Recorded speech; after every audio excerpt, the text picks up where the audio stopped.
If by chance a man meets another and the two share more than words, Rumi mixtapes, a book by Kerouac, what generous luck.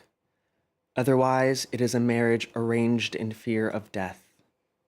Death shares our bed because I had the misfortune of being fortunate, of finding love so early. Now I only dread its end. That is the voice of artist, creative director, and author Navid Sinaki reading from his novel Medusa of the Roses. It takes readers to a rarely visited corner of Iranian society, a same-sex love affair, and its terrifying implications. Well, it's an honor, Navid, to have you here in studio with us. Thank you for joining us and welcome to the show. Let's start with the book. This story is set in Iran, but you were born there, but you really grew up in the U.S., in Southern California. What's it like delving into a society that is familiar to you, but ultimately far, far different to that of your own upbringing? Well, it was a delightful challenge that I set for myself because even though, yes, I was born in Iran, my family left during the Iran-Iraq War. And because of that, my upbringing was very much California-based. But we would visit fairly often during the summers. And so there was always this sort of string that tethered me back and forth between two places that I didn't really fully feel like I belonged. But my final visit, when I was 21, I was aware that there was it would perchance be my final visit there. So I began the process of writing not just this novel, but vignettes as a sort of hypothetical love letter to the person I might have been if my family never left. Why did you feel that at that point that would be your last trip? Well, I had started making experimental films that edited together Iranian films from the 70s, these sexploitation, swinging, melodramatic movies, but all with a queer, not even a subtext, a queer supertext. And because of this, I sensed that even if there was a chance that one person got hold of my humble short films, that, I knew that queerness over there was criminalized. And so I knew better than to tempt any sort of punishment. Well, indeed, as you said, homosexuality in Iran is punishable sometimes by death. We learn in Medusa of the Roses something very astonishing, though, and this is the fact that the government will actually help subsidize a sex change for people who wish to transition. What do you think that says about attitudes towards the LGBTQ community in Iran? It's fascinating to me. I mean, that was one of the seedlings that helped me plant this Garden of Roses, because when I found that factoid, it wasn't something that was openly spoken about amongst my family members. In studying Persian cinema, in reading Persian texts, I found out this information, specifically Persian documentaries. And that was baffling at first. And in terms of trying to decode it, it seemed as though because homosexuality was viewed as some sort of psychological disorder, that the subsidizing of any sort of sex reassignment surgery was in fact the heterosexualization of a homosexual malady. Okay, and so as you mentioned, that cinema is very much part of your ethos too. You studied pre-revolution Persian cinema. Now, despite the restrictions on artists, I'm thinking of Mohammad Rasulov, Jafar Panahi, Ashghar Farhadi, Iranian cinema is very prolific and it's very vibrant today. Why is that? I think it's having the opportunity to express your voice in a way where the international community is receptive to it, I think is beautiful. It's partially what made me feel empowered to tell my tale, especially as someone that's part of the diasporic community. It allowed for me to not necessarily ask for permission, but try to make work that was resonant because it spoke to me.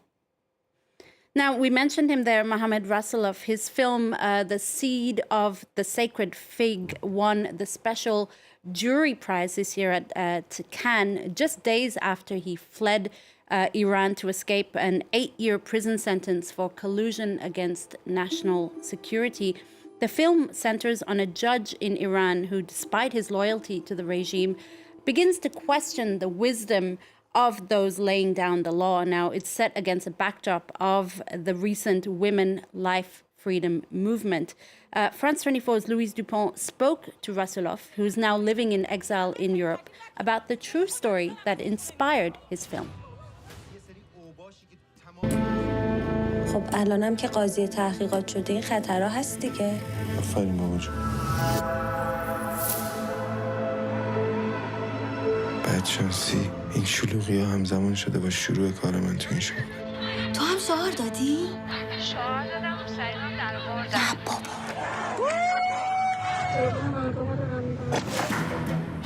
وقتی که جنبش زن زندگی یا آزادی آغاز شد. When the women life freedom movement began, I was in prison.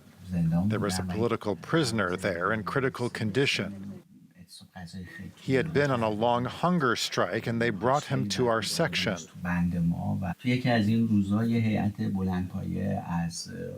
One day, a committee of high-ranking prison officials came to our cell to check on this prisoner's health.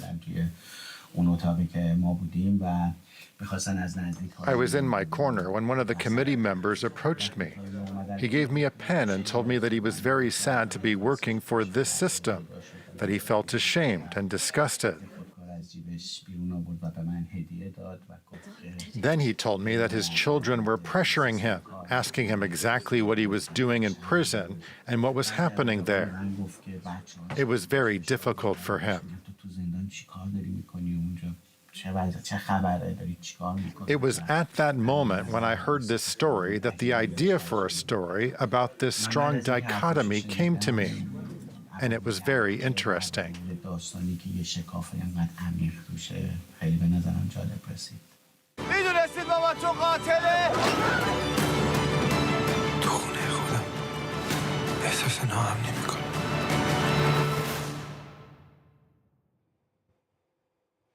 So we heard Mohammed Rasulov there talking about the true story that inspired his film. I wonder, Navid, something that struck me with your book is that you write in the first-person tense, and the prose is so direct, it's so raw. Sometimes it feels like you're speaking directly to us. And you, like your protagonist, Anjir, are gay. Is this novel, in a way, also a true story for you? Maybe reimagining yourself as a gay man if you had not left Iran? Oh, definitely. I mean, in this process, the novel feels painfully intimate, sometimes reading passage of it, much like earlier. I sensed the person that I was when I began to write this, and obviously the circumstances are different from my own, but with the true, sometimes perverse, sometimes poetic tone, I recognize a lot of myself in a sort of perilous but precious way.